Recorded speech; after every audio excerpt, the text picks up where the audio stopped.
Hello friends, मैं doctor मीनाशा आपका फिर से स्वागत करती हूँ योगा फॉर यू में। और हम सब चाहते हैं कि हमारा शरीर हरदम स्वस्थ रहे, मगर आजकल लोग अपीयरेंस के ऊपर बहुत ही ध्यान ज़्यादा देने लगे हैं और यंगस्टर्स भी ज़्यादा ध्यान देने लगे हैं। मैं देख रही हूँ कि काफ़ी लोग आजकल जिमिंग करते हैं, रेगुलर एक्सरसाइज प्रोग्राम के ऊपर ध्यान देते हैं, बॉडी बिल्डिंग के ऊपर भी ध्यान देते हैं। तो हम लोग यही मानते हैं कि प्रोटीन का इम्पॉर्टेंस है हमारे मसल्स के लिए, मगर मैं आज आपको बताना चाहती हूँ कि प्रोटीन का इम्पॉर्टेंस लाइफ के लिए भी है। जैसे proteins are building blocks of life, तो हमारे शरीर के ग्रोथ और रिपेयर दोनों के लिए प्रोटीन का इम्पॉर्टेंस है। बच्चों के लिए इम्पॉर्टेंट है क्योंकि उनका ग्रोथ होना है। अगर छोटा बच्चा है, अगर सफिशिएंट क्वांटिटी में उसे प्रोटीन नहीं मिलता है तो उसकी हाइट कम हो सकती है, उसकी ब्रेन की डेवलपमेंट कम हो सकती है, उसे बीमारियां भी लग सकती है। फिर प्रोटीन का इम्पॉर्टेंस है हमारे बॉडी में ब्लड के लिए। ब्लड में 3 चीज़ों में प्रोटीन का महत्व है। एक है रेड ब्लड सेल। आपने हीमोग्लोबिन का नाम सुना है।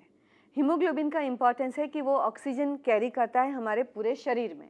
अगर हीमोग्लोबिन कम रहा, अगर आप एनीमिक रहे तो आपको थकान ज़्यादा लग सकती है। तो इसीलिए हीमोग्लोबिन अगर ठीक से डेवलप होना है शरीर में तो आयरन का इम्पॉर्टेंस हम मानते हैं, मगर साथ में प्रोटीन का भी इम्पॉर्टेंस है। अगर आप आयरन टैबलेट्स ले रहे हैं मगर सफिशिएंट क्वांटिटी में प्रोटीन नहीं ले रहे हैं तो your iron, your vitamin, your folic acid, they are not getting converted into haemoglobin. तो इसीलिए for RBC development, for haemoglobin quantity also you need sufficient quantity of protein.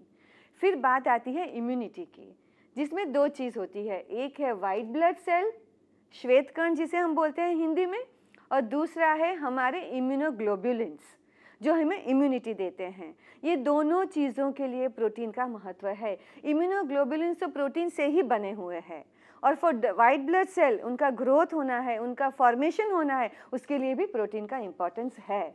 इसीलिए protein you have to take in sufficient quantity for a good quality immunity also and for a good level of haemoglobin. वैसे ही protein का महत्व है हमारे brain के लिए।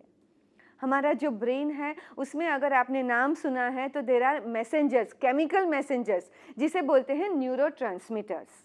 तो ये न्यूरोट्रांसमीटर्स भी ज़्यादातर प्रोटीन है। उसमें आपने शायद नाम सुना होगा डोपामीन का, कि अगर डोपामीन कम होता है तो लोगों को पार्किंसंस करके एक बीमारी हो जाती है। उसमें आपने शायद नाम सुना होगा सीरोटोनिन का।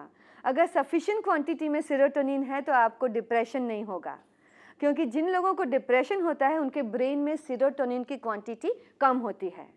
तो आज मैंने आपको बहुत सारी बातें बताई कि besides building muscles, proteins are important for health and for life itself. तो हर व्यक्ति को हर रोज़ सफिशिएंट क्वांटिटी में प्रोटीन ज़रूर लेना चाहिए। उसका मतलब क्या कि कम से कम 50 ग्राम से लेके 70 ग्राम तक। आपको कितना प्रोटीन चाहिए आपके डॉक्टर्स आपको गाइड कर सकते हैं। और आप जब प्रोटीन लेते हैं तो look at the balanced source of protein. उसमें आपको एनिमल सोर्स ऑफ प्रोटीन भी होना चाहिए और वेजिटेबल सोर्स ऑफ प्रोटीन भी मिलना चाहिए। तो take about 20 to 25% of total calorie intake from the protein and take the protein from the varied sources.